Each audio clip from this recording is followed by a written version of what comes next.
नमस्ते। आज हम एक ऐसे नाम की गहराई में उतर रहे हैं जो भारतीय इतिहास, धर्म, दर्शन मतलब कई परतों में खुलता है। गौतम। हाँ, बिल्कुल। ये सिर्फ एक नाम नहीं है, बल्कि ऋषियों, दार्शनिकों और यहाँ तक कि एक पूरे वंश की भी पहचान है। सही कहा। और हमारे पास जो स्रोत हैं जैसे वेद, पुराण, दर्शन शास्त्र, यहाँ तक कि लोक कथाएं भी, हाँ। वो सब बताती हैं कि गौतम नाम कई अहम शख्सियतों से जुड़ा है।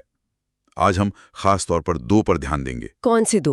एक तो वैदिक ऋषि महर्षि गौतम और दूसरे न्याय दर्शन की नींव रखने वाले अक्षपाद गौतम। अच्छा। और जाहिर है ये नाम सुनते ही सिद्धार्थ गौतम यानी महात्मा बुद्ध का भी ध्यान आता है। बिल्कुल, उनका भी जिक्र आएगा। तो आज की हमारी ये जो गहन चर्चा है, इसका मिशन है इन अलग अलग गौतम से जुड़ी कहानियों और विचारों के मोतियों को चुनना। हाँ, और समझना कि भारतीय चिंतन पर इनका क्या और कैसा असर रहा है। हाँ।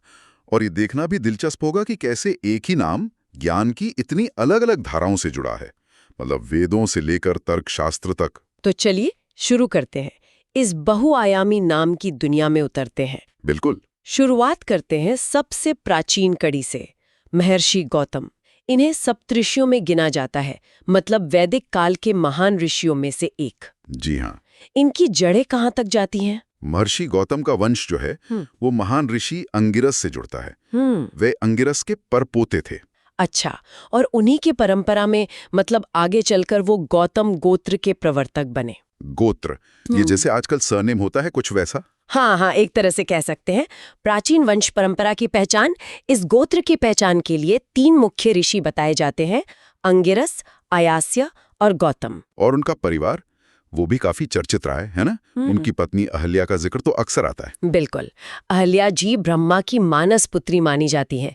अपनी सुंदरता और पवित्रता के लिए विख्यात थीं। हाँ, सुना है। और उन्हें उन 5 पवित्र स्त्रियों यानी पंच कन्याओं में भी गिना जाता है, जिनका सुबह स्मरण करना पुण्यदायक मानते हैं। अच्छा, पंचकन्याओं में से एक। और उनके बच्चे? हाँ, उनके पुत्रों में शतानंद थे, जो राजा जनक के राजपुरोहित बने, और शरदवान जैसे ऋषि भी थे।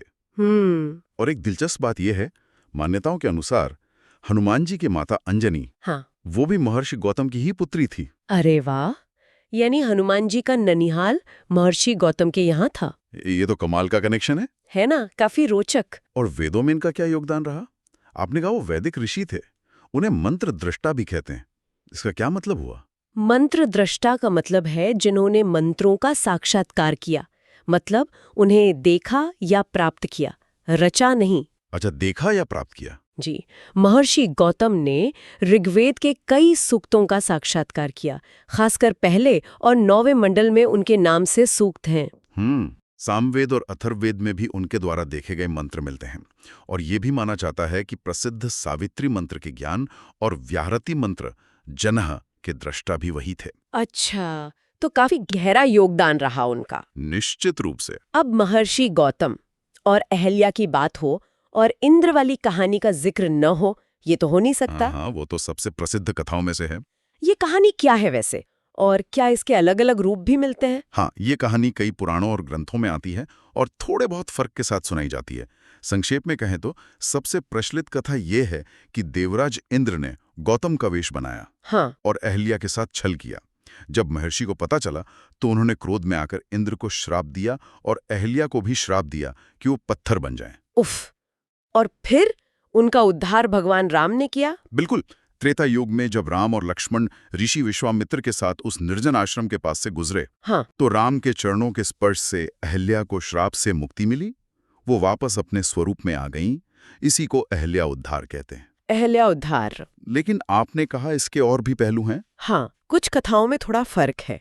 जैसे ये भी आता है कि अहल्या ने इंद्र को पहचान लिया था और उसे चेतावनी भी दी थी। अच्छा। हाँ, लेकिन बाद में गौतम ने इंद्र को अपने वेश में आश्रम से निकलते देख लिया और फिर दोनों को श्राप दिया। कहानी के चाहे जो भी पार्ट हों, एक बात महत्वपूर्ण है। क्या? कि अहल्या का पंचकन्याओं में गिना जाना उनकी पवित्रता और महत्व को दिखाता है, कहानी की चाहे जो भी व्याख्याएं हों। सही कहा। ये महत्वपूर्ण बिंदु है। और क्या इस घटना से जुड़े कोई स्थान भी हैं? लोग दावा करते हैं। हाँ, कई स्थान हैं, जैसे बिहार में दरभंगा के पास अहल्या स्थान और गौतम कुंड काफी प्रसिद्ध हैं। उत्तराखंड में देहरादून के पास भी चंद्रबनी में गौतम कुंड है, जिसे स्थानीय लोग इसी घटना से जोड़ते हैं। अच्छा, चलिए अब एक और बड़ी कहानी पर आते हैं जो महर्षि गौतम से जुड़ी है। गंगा को दक्षिण भारत लाने की कहानी। हाँ, गोदावरी नदी की उत्पत्ति की कथा। हाँ, गोदावरी, ये कैसे हुआ? ये कहानी तो उनकी दृढ़ता और तपस्या की मिसाल लगती है। बिल्कुल, ये कहानी उनकी तपस्या और सत्यनिष्ठा की एक अद्भुत मिसाल है। कथा नासिक के पास ब्रह्मगिरी पर्वत से जुड़ी है। ब्रह्मगिरी पर्वत? हाँ, कहते हैं वहां एक बार भयंकर अकाल पड़ा था, लेकिन गौतम ऋषि के तपोबल से उनके आश्रम में कोई कमी नहीं थी, सब हरा भरा था। अच्छा। इससे कुछ दूसरे ऋषि उनसे ईर्ष्या करने लगे। ओह, तो ईर्ष्या के कारण उन्होंने कुछ षड्यंत्र रचा? हाँ, बिल्कुल। उन ऋषियों ने भगवान गणेश जी की मदद से एक मायावी गाय बनाई और उसे गौतम के खेतों में भेज दिया। मायावी गाय? जी। जब गौतम ऋषि ने उसे हटाने के लिए बस कुश का एक तिनका छुआ, तो वो गाय वहीं गिरकर मर गई। अरे! बस ऋषियों ने तुरंत उन पर गोहत्या का झूठा आरोप लगा दिया, जो उस समय महापाप माना जाता था। हाँ, गो हत्या तो महापाप है। और उन्हें आश्रम से निकाल दिया। प्रायश्चित के लिए बहुत कठिन शर्तें रखी। क्या शर्तें? कई थीं, लेकिन उनमें से एक थी कि शिवजी को प्रसन्न करके गंगा को वहां लाना होगा। गंगा को ब्रह्मगिरी पर्वत पर लाना, ये तो असंभव सा लगता है। हाँ, पर महर्षि गौतम ने हार नहीं मानी। उन्होंने कठोर तपस्या की, भगवान शिव प्रसन्न हुए, उनकी निर्दोषिता भी सिद्ध हुई। और फिर? और शिवजी ने गंगा को वहां प्रवाहित होने का आदेश दिया। उन्हीं महर्षि गौतम के नाम पर वो नदी कहलाई गौतमी गंगा या गोदावरी। वाह, गोदावरी, गौतमी गंगा। और भगवान शिव स्वयं वहां ज्योतिर्लिंग के रूप में स्थापित हुए। वही आज का त्र्यंबकेश्वर ज्योतिर्लिंग है, 12 ज्योतिर्लिंगों में से एक। त्र्यंबकेश्वर? तो ये कहानी है उसके पीछे। ये वाकई दिखाती है कि सत्य और तप में कितनी शक्ति है। बिल्कुल, असंभव भी संभव हो सकता है। गौतमेश्वर तीर्थ का संबंध भी किसी न किसी रूप में महर्षि गौतम से जोड़ा जाता है। जी हाँ, ऐसी स्थानीय मान्यताएं और कथाएं हैं। गोमती नदी का नामकरण और गौतमेश्वर महादेव तीर्थ में मंदाकिनी कुंड से जुड़ी कथा भी इसी तरह की गोहत्या दोष निवारण से संबंधित बताई जाती है। ये दिखाता है कि महर्षि गौतम का प्रभाव और उनसे जुड़ी कथाएं कितनी व्यापक थीं। इतना ही नहीं, नारद पुराण में वर्णन है कि उस 12 साल लंबे अकाल के दौरान उन्होंने हजारों ऋषियों को अपने आश्रम में आश्रय दिया था, उनका भरण पोषण किया था। ये उनकी उदारता और तपोबल को दिखाता है। तो महर्षि गौतम सिर्फ एक तपस्वी और मंत्रद्रष्टा ही नहीं थे, वो एक तरह से समाज को दिशा देने वाले विधि निर्माता भी थे। बिल्कुल सही। उन्हें सामाजिक और धार्मिक कानून निर्माताओं का पिता भी कहा गया है। अच्छा। उनके द्वारा रचित गौतम धर्मसूत्र सबसे पुराने धर्मसूत्रों में से एक माना जाता है। कुछ लोग तो इसे दुनिया की सबसे पुरानी कानून की किताब भी मानते हैं। दुनिया की सबसे पुरानी कानून की किताब? इसमें क्या क्या है? अरे, इसमें हिंदू जीवन के लगभग हर पहलू पर नियम है। आश्रम व्यवस्था, संस्कार, अलग अलग वर्णों के कर्तव्य, राजा के कर्तव्य, न्याय और दंड विधान। मतलब पूरा? हाँ, श्राद्ध के नियम, खान पान के नियम, स्त्रियों के अधिकार और कर्तव्य, संपत्ति का उत्तराधिकार, प्रायश्चित, सब कुछ बहुत विस्तृत है। यानी उस युग के लिए एक तरह की पूरी संविधान संहिता जैसी। हाँ, कुछ हद तक कह सकते हैं। एक मान्यता ये भी है कि जैसे सतयुग के लिए मनुस्मृति थी, वैसी ही त्रेता युग के लिए गौतम स्मृति, यानी यही गौतम धर्मसूत्र मार्गदर्शक थी। और उनके शिष्य, वो भी प्रसिद्ध हुए होंगे? हाँ, उनके कई प्रसिद्ध शिष्य हुए, जैसे शांडिल्य, गार्ग्य और भारद्वाज। उन्होंने ज्ञान की इस परंपरा को आगे बढ़ाया। महाभारत में भी उनका उल्लेख आता है। कुरुक्षेत्र युद्ध के समय उन्होंने द्रोणाचार्य को युद्ध रोकने की सलाह दी थी, जिसका द्रोण ने सम्मान भी किया था। अच्छा, तो हमने देखा कि महर्षि गौतम वैदिक ज्ञान, सामाजिक व्यवस्था, तपस्या, कानून, इन सब के प्रतीक हैं। जी। अब आते हैं एक और गौतम पर, अक्षपाद गौतम, जिन्हें न्याय दर्शन का प्रणेता माना जाता है। हाँ, अक्षपाद गौतम। क्या ये वही महर्षि गौतम है या कोई और? इसमें कुछ भ्रम है क्या? ये एक बड़ा सवाल है, और सच कहूं तो विद्वानों में इस पर काफी मतभेद है। अच्छा। कुछ मानते हैं कि ये वही वैदिक ऋषि गौतम हैं, लेकिन ज्यादातर विद्वान इन्हें अलग मानते हैं। इनका समय लगभग दूसरी शताब्दी ईस्वी के आसपास बताते हैं, जो वैदिक काल से बहुत बाद का है। दूसरी शताब्दी ईस्वी? हाँ, ये तो बहुत बात का समय हुआ। जी। इन्हें अक्षपाद क्यों कहते हैं, इस पर भी कहानियां हैं। शायद इसलिए कि वे हमेशा पैरों की ओर देखते हुए, मतलब नीचे देखते हुए चिंतन करते थे। दिलचस्प है। लेकिन ये बात निश्चित है कि इन्होंने न्याय सूत्र की रचना की और न्याय दर्शन को एक व्यवस्थित, एक सूत्रबद्ध रूप दिया। इसे पहले आन्वीक्षिकी भी कहते थे। आन्वीक्षिकी, न्याय दर्शन, इसका मुख्य उद्देश्य क्या है? ये किस तरह का दर्शन है? मतलब फोकस किस पर है? न्याय दर्शन आप कह सकती हैं मूल रूप से तर्क और प्रमाण पर आधारित दर्शन है, लॉजिक और एपिस्टेमोलॉजी पर। तर्क और प्रमाण। हाँ, और इसका मुख्य उद्देश्य है अपवर्ग यानी मोक्ष प्राप्त करना। मोक्ष तर्क से? हाँ, तर्क और सही ज्ञान से। रास्ता है पदार्थों का सही सही ज्ञान प्राप्त करना। पदार्थ मतलब वो चीजें या श्रेणियां जिन्हें जानना जरूरी है। पदार्थ? गौतम ने ऐसे 16 पदार्थ बताए। उनका मानना था कि इन 16 चीजों का अगर सही ज्ञान हो जाए तो हम भ्रम से निकलकर सत्य और फिर मोक्ष तक पहुंच सकते हैं। 16 पदार्थ, ये तो काफी ज्यादा लगते हैं। क्या आप कुछ मुख्य पदार्थों के बारे में सरल शब्दों में बता सकती हैं? ये सुनने में थोड़ा जटिल लग रहा है। हाँ, बिल्कुल। 16 की पूरी लिस्ट शायद अभी जरूरी ना हो, लेकिन मुख्य चीजों को समझते हैं। सबसे महत्वपूर्ण है प्रमाण और प्रमेय। प्रमाण और प्रमेय। प्रमाण का मतलब है ज्ञान के सही साधन। मतलब हम कैसे जानते हैं कि कोई चीज सच है। अच्छा, ज्ञान के स्रोत। हाँ, स्रोत या साधन कह लीजिए। न्याय दर्शन 4 मुख्य प्रमाण मानता है। पहला, प्रत्यक्ष, जो हम सीधे अपनी इंद्रियों से देखते, सुनते हैं, महसूस करते हैं। ठीक है। दूसरा, अनुमान, जैसे धुआं देखकर आग का अंदाजा लगाना। इसके भी उन्होंने प्रकार बताए, पूर्ववत, शैशवत, सामान्य तो दृष्ट। अनुमान। तीसरा, उपमान, यानी किसी जानी हुई चीज से तुलना करके नई चीज को समझना।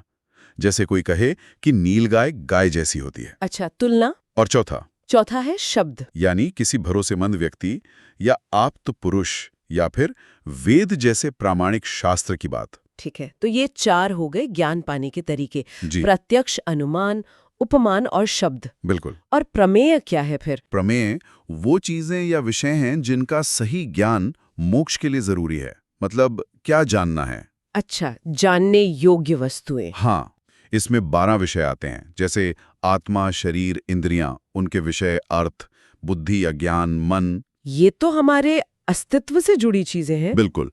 फिर प्रवृत्ति यानी कर्म, दोष यानी राग द्वेष वगैरह, प्रेत्य भाव यानी पुनर्जन्म, फल यानी कर्मों का नतीजा, दुख, और अंत में अपवर्ग यानी मोक्ष। तो आत्मा से लेकर मोक्ष तक। हाँ, मूल विचार ये है कि अगर हम इन चीजों के असली स्वरूप को, दुख के असली कारण को और मुक्ति के रास्ते को तर्क और प्रमाण से ठीक-ठीक समझ लें तो हम मिथ्या ज्ञान से, भ्रम से मुक्त हो सकते हैं, और वही मुक्ति या मोक्ष की ओर ले जाता है।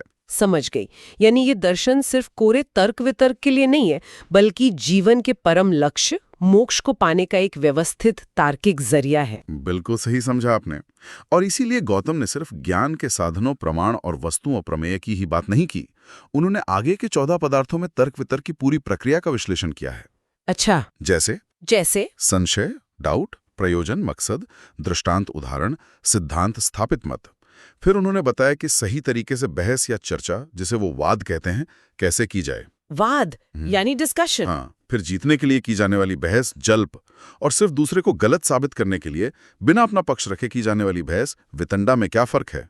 अरे वाह, ये तो बहुत डीप एनालिसिस है डिबेट का, है ना। फिर उन्होंने तर्क में क्या क्या गलतियां हो सकती हैं, जिन्हें हेत्वाभास, तर्क दोष कहते हैं, उसके बारे में बताया।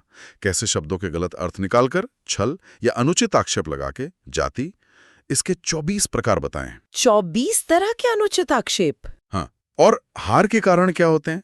निग्रह स्थान, मतलब तर्क और वाद विवाद की पूरी प्रक्रिया का वैज्ञानिक अध्ययन। कमाल है। ऐसा लगता है प्राचीन भारत में सही ढंग से सोचने और बहस करने की कला को कितना ज्यादा महत्व दिया जाता था। निश्चित रूप से न्याय दर्शन ने भारतीय चिंतन को एक तार्किक ढांचा दिया, जिसका प्रभाव आप देखेंगे कि दूसरे दर्शनों पर भी पड़ा। बौद्ध और जैन दर्शनों में भी तर्कशास्त्र का विकास हुआ, जिसमें न्याय का योगदान रहा। अच्छा, एक और बात, ईश्वर के बारे में न्याय दर्शन क्या कहता है?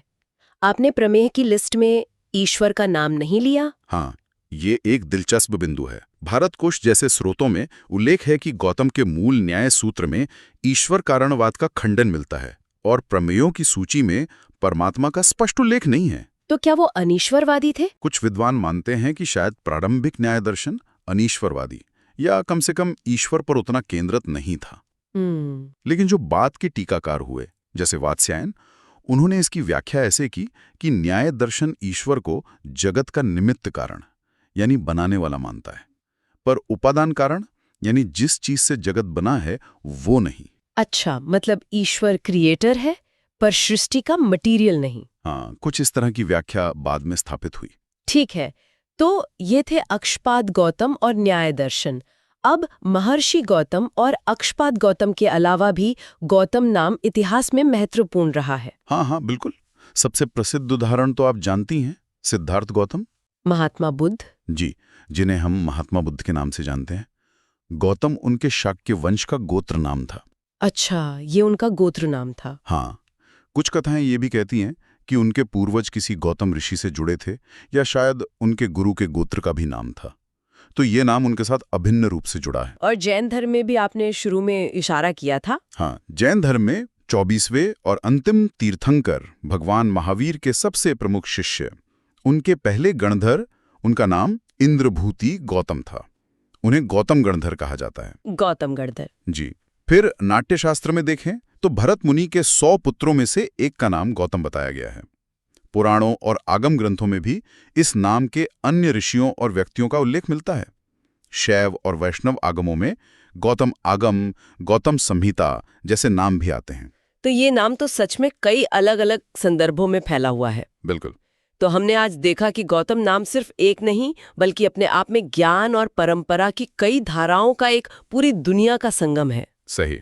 वैदिक ऋषि महर्षि गौतम, जिन्होंने समाज को नियम दिए, धर्म को दिशा दी, तपस्या से मिसालें कायम की और जिनकी कहानियां हमें आज भी प्रेरणा देती हैं। हाँ। फिर अक्षपाद गौतम, जिन्होंने सत्य तक पहुंचने के लिए तर्क और प्रमाण का व्यवस्थित मार्ग दिखाया, जिसने भारतीय दर्शन को गहराई दी। बिल्कुल। और फिर महात्मा बुद्ध, जिनके गोत्र का नाम भी गौतम था और जिन्होंने दुनिया को एक नया मार्ग दिखाया। इन अलग अलग गौतम से जुड़ी कहानियों, विचारों और दर्शनों को समझना, मुझे लगता है हमें भारत की प्राचीन ज्ञान परंपरा, उसके विधि विधान, उसकी तर्क प्रणाली और उसकी आध्यात्मिक खोज की गहराई में ले जाता है। हाँ, ये दिखाता है कि कैसे विचार पनपे, कैसे विकसित हुए, कैसे एक पीढ़ी से दूसरी पीढ़ी तक पहुंचे और कैसे एक ही नाम के साथ ज्ञान की इतनी विविधता, इतनी समृद्धि जुड़ गई। ये वाकई सोचने वाली बात है।